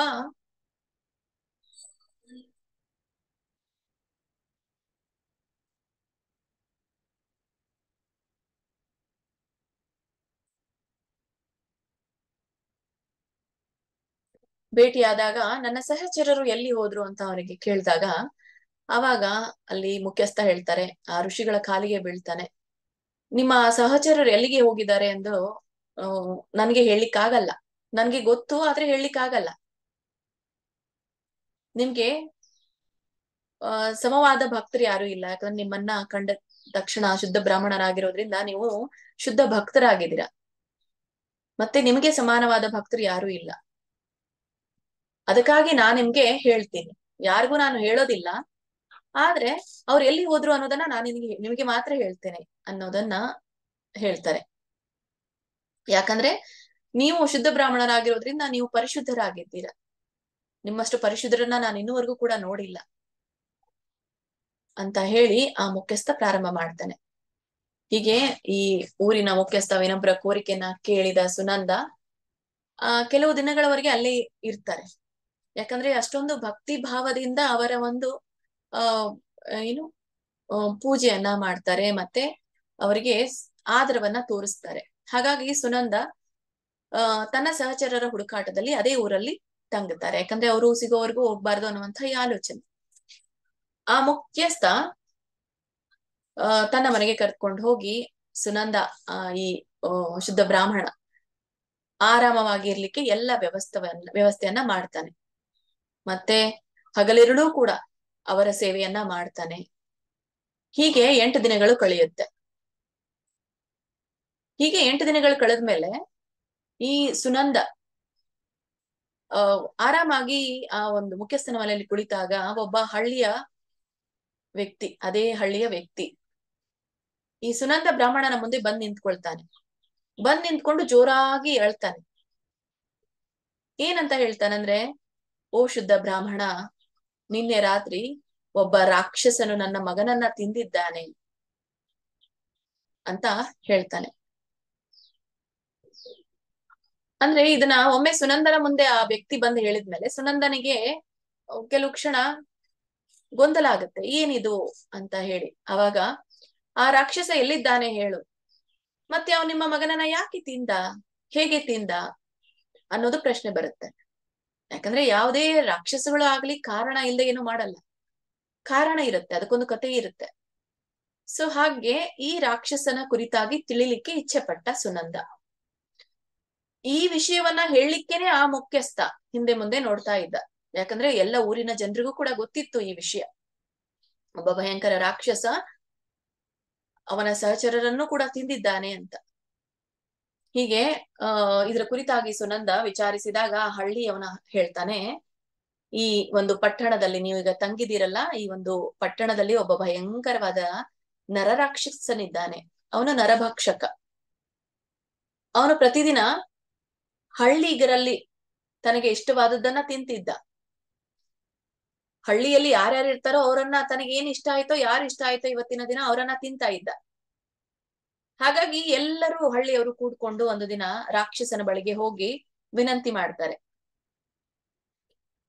ಏನ್ ಹೇಳ್ತಾರೆ ಅಂದ್ರೆ, ನೀನು ಹೀಗೆ ದಿನ ಒಂದು ಮನುಷ್ಯರನ್ನ ಕೊಲ್ತಾ ಇದ್ರೆ ಹೇಗೆ, ಅದರಲ್ಲಿ ನಮ್ಮ ಎಲ್ಲರಿಗೂ ಕೂಡ ತೊಂದ್ರೆ ನೀನು ಮಾಡ್ತಾ ಇದ್ದೀಯ. ಇದಕ್ಕೆ ಪ್ರತಿಯಾಗಿ ನಾವು ನಿನಗೆ ದೈನಂದಿನ ಆಹಾರವನ್ನ ಕೊಡ್ತೀವಿ, ಮತ್ತೆ ಅದಕ್ಕೆ ಒಂದು ನಾನು ಧರ್ಮಶಾಲೆಯನ್ನು ಕೂಡ ನಿರ್ಮಾಣವನ್ನ ಮಾಡ್ತೀವಿ. ಅದರಲ್ಲಿ ನಿನಗೆ ನಾವು ಏನ್ ಕೊಡ್ತೀವಿ, ಆಹಾರವನ್ನ ಕೊಡ್ತೀವಿ. ಹಾಗಾಗಿ ನೀನು ಈ ಹಳ್ಳಿಯವರನ್ನ ತಿನ್ಬಾರ್ದು ಅಂತ ವಿನಂತಿ ಮಾಡ್ಕೊಳ್ತಾರೆ. ಆಯ್ತು ಅಂತ ಹೇಳಿ ಒಪ್ಕೊಳ್ತಾನೆ ಆ ರಾಕ್ಷಸ. ಆದ್ರೆ ನೀವು ನನಗೆ ಯಾವ ಆಹಾರ ಕೊಡ್ತೀರೋ, ಮತ್ತೆ ಯಾವ ಧರ್ಮಶಾಲೆಯನ್ನ ನೀವು ನಿರ್ಮಾಣ ಮಾಡ್ತಾ ಇರ್ತೀರೋ, ಅಲ್ಲಿ ನನಗೆ ನರಭಕ್ಷಕರೇ ಬೇಕು ಅಂತ. ಅದಕ್ಕೆ ಆ ಹಳ್ಳಿಯವರು ಹೇಳ್ತಾರೆ, ಆಯ್ತು, ನೀ ಈ ಹಳ್ಳಿಯಲ್ಲಿರುವ ಜನರನ್ನ ಬಿಟ್ಟು ಬೇರೆ ಯಾರೇ ಪ್ರಯಾಣಿಕರು ಇಲ್ಲಿ ಬಂದ್ರೆ ಅಥವಾ ಧರ್ಮಶಾಲೆಯಲ್ಲಿ ತಂಗಿದರೆ ನೀನು ಅವರನ್ನ ತಿನ್ಬಹುದು ಅನ್ನೋದನ್ನ ಒಂದು ಕಂಡೀಷನ್ ಮೇರೆಗೆ ಒಪ್ಕೊಳ್ತಾರೆ. ಏನು ಮಾಡ್ಲಿಕ್ಕಿರ್ಲಿಲ್ಲ. ಇಲ್ಲಂತಂದ್ರೆ ಆ ಹಳ್ಳಿಯವರನ್ನೆಲ್ಲ ಅವನು ಸಾಯಿಸ್ಬಿಡ್ತಿದ್ದ ಆ ನರಭಕ್ಷಕ. ಹಾಗೆ ಇಲ್ಲಿ ಯಾವುದೇ ಪ್ರಯಾಣಿಕ ಈ ಧರ್ಮಶಾಲೆಯಲ್ಲಿ ಬಂದ್ರೆ ಆ ಮಲಗಿರುವ ರಾಕ್ಷಸರನ್ನ ಮಲಗಿರುವಂತಹ ಜನರನ್ನ ಈ ರಾಕ್ಷಸ ತಿಂತಾ ಇದ್ದ. ಅದಕ್ಕೋಸ್ಕರ ನಾವು ಪ್ರಯಾಣಿಕರು ಅವನನ್ನ ತಿಂತಿದ್ದ. ಅದಕ್ಕೋಸ್ಕರ ನಾವು ಸುಮ್ನೆ ಇರ್ತಿದ್ವಿ, ಏನು ಹೇಳ್ತಿರ್ಲಿಲ್ಲ. ಪ್ರಯಾಣಿಕರು ಯಾರೇ ಬಂದ್ರು ಕೂಡ ನಾವು ಅವ್ರಿಗೆ ಬರಬೇಡಿ ಅಂತಾನೆ ಹೇಳ್ತಿರ್ಲಿಲ್ಲ. ಯಾಕಂದ್ರೆ ಬಂದ್ರೆ ನಾವು ಉಳ್ಕೊಳ್ತೇವೆ. ಅದಕ್ಕೋಸ್ಕರ ಈ ರೀತಿಯಾಗಿ ನಾವು ಆ ರಾಕ್ಷಸನಿಂದ ನಮ್ಮನ್ನ ರಕ್ಷಿಸ್ಕೊಳ್ಳಲು ಸಾಧ್ಯವಾಯಿತು. ಮತ್ತೆ ಅದಕ್ಕೆ ಒಪ್ಪಿಗೆಯನ್ನು ಕೂಡ ಕೊಟ್ಟ ಆ ರಾಕ್ಷಸ. ಮತ್ತೆ ನೀವೆಲ್ರೂ ಕೂಡ ನೀವು ಯಾರು, ಈ ಶುದ್ಧ ಬ್ರಾಹ್ಮಣ ಸುನಂದ ಮತ್ತೆ ನಿನ್ನ ಜೊತೆಗಿರುವಂತಹ ಸಹಚರರು ಈ ಒಂದು ಧರ್ಮಶಾಲೆಯಲ್ಲಿ ಇದ್ರಿ. ಆದ್ರೆ ಆ ರಾಕ್ಷಸ ಎಲ್ಲರೊಂದಿಗೆ ಎಲ್ಲರನ್ನ ತಿಂದ. ಆದ್ರೆ ನಿಮ್ಮನ್ ಯಾಕೆ ತಿನ್ಲಿಲ್ಲ? ಯಾಕಂದ್ರೆ ಆ ಧರ್ಮಶಾಲೆಯಲ್ಲಿ ಸುನಂದ ಕೂಡ ಇದ್ದ. ಅವನನ್ನ ಯಾಕೆ ತಿನ್ಲಿಲ್ಲ? ಆ ಕಾರಣವನ್ನ ನಾನ್ ನಿಮ್ಗೆ ಹೇಳ್ತೀನಿ ಅಂತ ಹೇಳ್ತಾನೆ. ಯಾರು? ಈ ಒಬ್ಬ ಹಳ್ಳಿಗ. ಅದನ್ನ ಯಾಕೆ ಹೇಳಲಿಕ್ಕೆ ಬಂದ ಅಂತಂದ್ರೆ, ಅವನ ಮಗನು ಕೂಡ ಈ ಒಂದು ರಾಕ್ಷಸನ ಬಲಿಯಾಗಿದ್ದ. ಆ ಮಗನನ್ನ ಬಿಡಿಸೋಕೋಸ್ಕರ ಈ ನಿಜವನ್ನ ಈ ಸುನಂದನಿಗೆ ಹೇಳ್ತಾ ಇದ್ದಾನೆ ಈ ಹಳ್ಳಿಗ. ಏನ್ ಹೇಳ್ತಾನೆ ಈ ಹಳ್ಳಿಗ ಅಂದ್ರೆ, ನಿನ್ನೆ ರಾತ್ರಿ ನೀವು ಎಲ್ಲಿ ಧರ್ಮಶಾಲೆಯಲ್ಲಿ ತಂಗಿದ್ರೋ ಅಲ್ಲಿ ನಿನ್ನೆ ರಾತ್ರಿ ನನ್ನ ಮಗನ ಸ್ನೇಹಿತ ಬಂದಿದ್ದ. ಹಳ್ಳಿಗ ಹೇಳ್ತಾ ಇದ್ದಾನೆ, ನನ್ನ ಮಗನ ಸ್ನೇಹಿತ ಕೂಡ ಬಂದಿದ್ದ. ಆ ಸ್ನೇಹಿತ ನನ್ನ ಮಗನಿಗೆ ತುಂಬಾ ಆತ್ಮೀಯ. ಹೀಗೆ ನನ್ನ ಮಗನಿಗೆ ತುಂಬಾ ಆತ್ಮೀಯ ಸ್ನೇಹಿತ ಎಂದು ನನಗೆ ತಿಳಿದಿರ್ಲಿಲ್ಲ. ಮತ್ತೆ ಹೀಗೆ ಆ ಧರ್ಮಶಾಲೆಯಲ್ಲಿ ನಾನು ಅವನಿಗೆ ಉಳ್ಕೊಂಡಿಕ್ಕೆ ಹೇಳಿದೆ. ನಂತರ ನನ್ನ ಮಗನಿಗೆ ಈ ವಿಷಯ ತಿಳಿದಾಗ ಅವನು ಯಾರಿಗೆ ಅಂದ್ರೆ ಈ ಹಳ್ಳಿಗನ ಮಗನಿಗೆ ವಿಷಯ ತಿಳಿದಾಗ ಆ ಒಂದು ಧರ್ಮಶಾಲೆಯಿಂದ ಮರಳಿ ಹೋಗ್ಲಿಕ್ಕೆ ನೋಡ್ತಾನೆ. ಆದ್ರೆ ಅಲ್ಲಿಗೆ ಹೋದಾಗ, ಅಂದ್ರೆ ಹಿಂದೆ ಬರ್ಲಿಕ್ಕೆ ನೋಡಿದಾಗ ಹಳ್ಳಿಗನ ಮಗ ಮತ್ತೆ ಆ ಸ್ನೇಹಿತ ಹಿಂದೆ ಬರ್ಲಿಕ್ಕೆ ನೋಡಿದಾಗ ಆ ರಾಕ್ಷಸ ಅವರನ್ನ ನೋಡ್ಬಿಟ್ಟು ತಿಂದು ಬಿಡ್ತಾನೆ.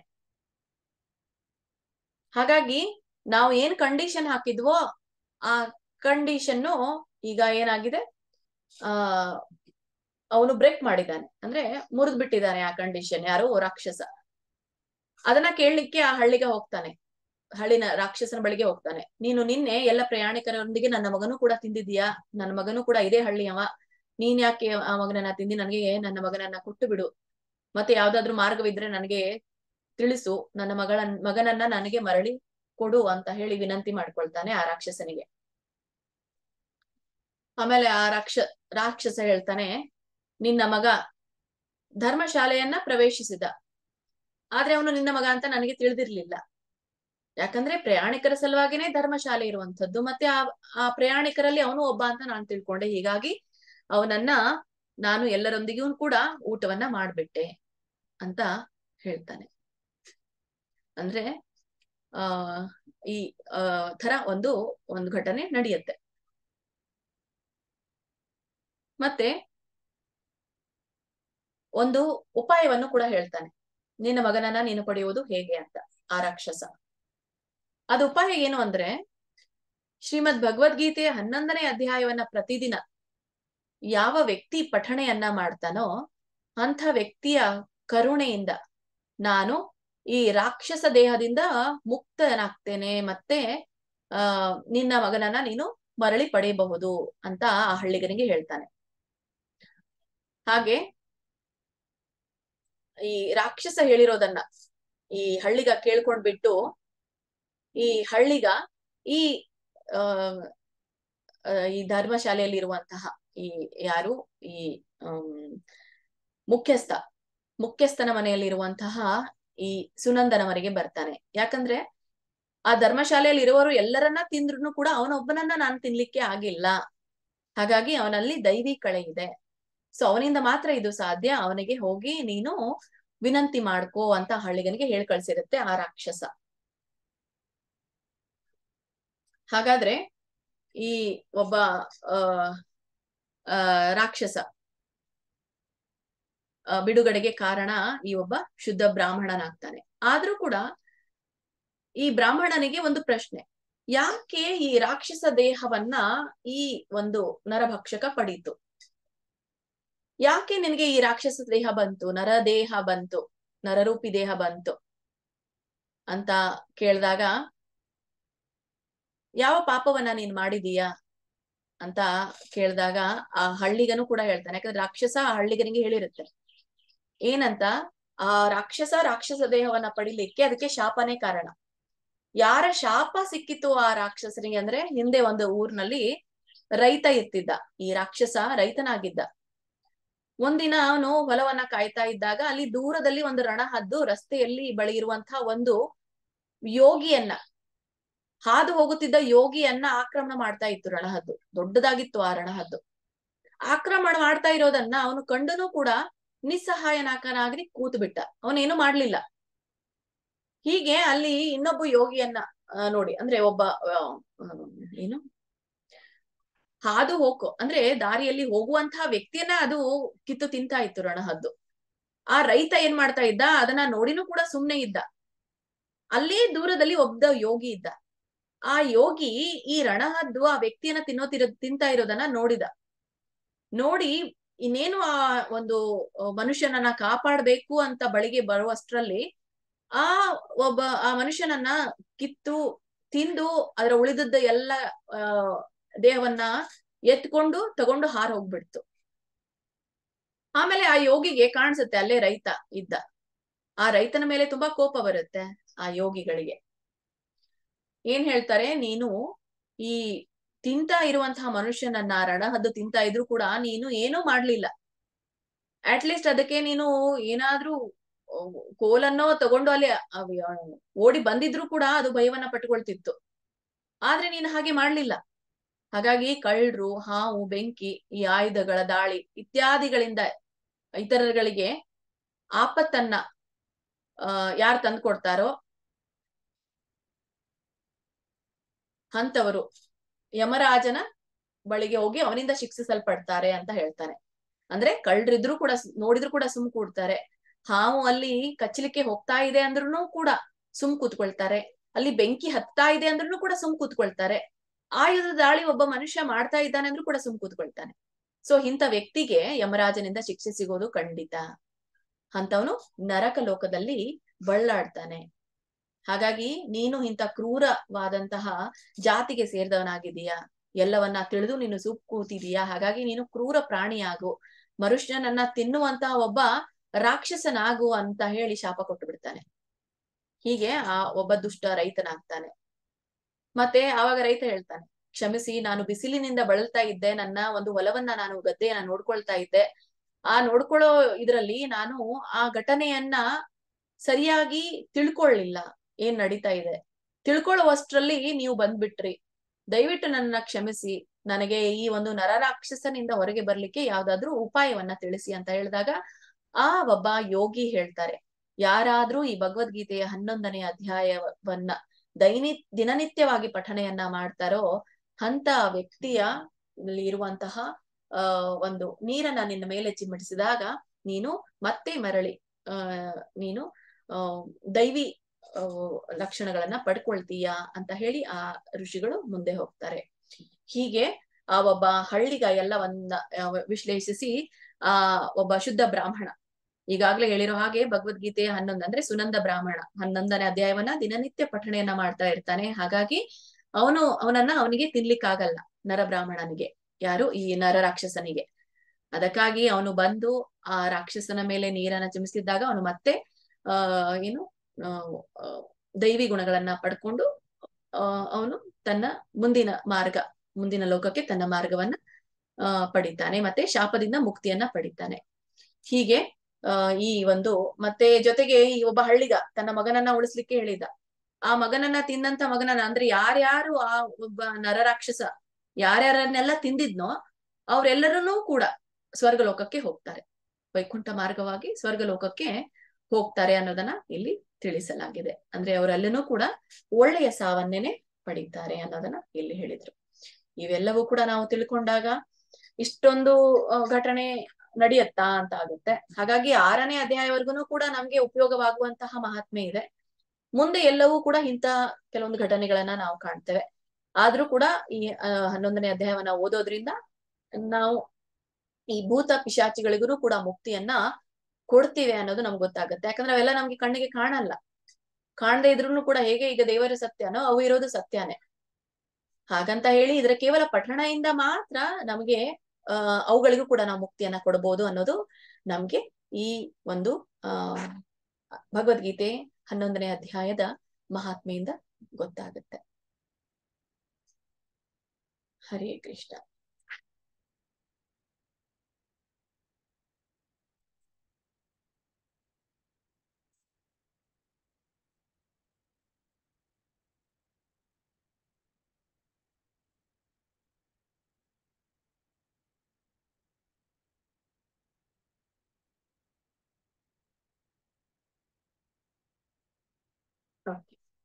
ಸೊ ಈ 11ನೇ ಅಧ್ಯಾಯದ ಮೊದಲನೇ ಶ್ಲೋಕವನ್ನ ನಾಳೆಯಿಂದ ನಾವು ಪ್ರಾರಂಭ ಮಾಡೋಣ.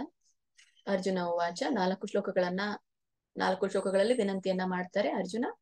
ಅದನ್ನ ನಾಳೆಗೆ ತಿಳಿದುಕೊಳ್ಳೋಣ ಅಂತ ಹೇಳ್ತಾ ಸೊ ಇವತ್ತಿನ ತರಗತಿಗೆ ನಾವು ಅಲ್ಪ ವಿರಾಮವನ್ನ ಕೊಡೋಣ.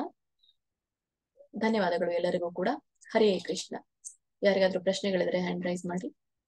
ವಾಂಛಾಕಲ್ಪತರುಭ್ಯಶ್ಚ ಕೃಪಾ ಸಿಂಧುಭ್ಯ ಏವ ಚ ಪತಿತಾನಾಂ ಪಾವನೇಭ್ಯೋ ವೈಷ್ಣವೇಭ್ಯೋ ನಮೋ ನಮಃ. ಅನಂತ ಕೋಟಿ ವೈಷ್ಣವ ವೃಂದಕ್ಕೆ ಜೈ.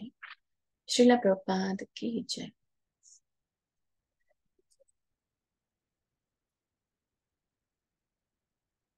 ನೀವೆಲ್ಲ ಓದ್ಲಿಕ್ಕೆ ಹ್ಯಾಂಡ್ ರೈಸ್ ಮಾಡಿದೀರಾ ಅಂತ ಅನ್ಕೊಳ್ತೇನೆ. ಹ್ಯಾಂಡ್ ಡೌನ್ ಮಾಡ್ತೇನೆ. ಪ್ರಶ್ನೆ ಇದ್ದವ್ರು ಮಾತ್ರ ಹ್ಯಾಂಡ್ ರೈಸ್ ಮಾಡಿ.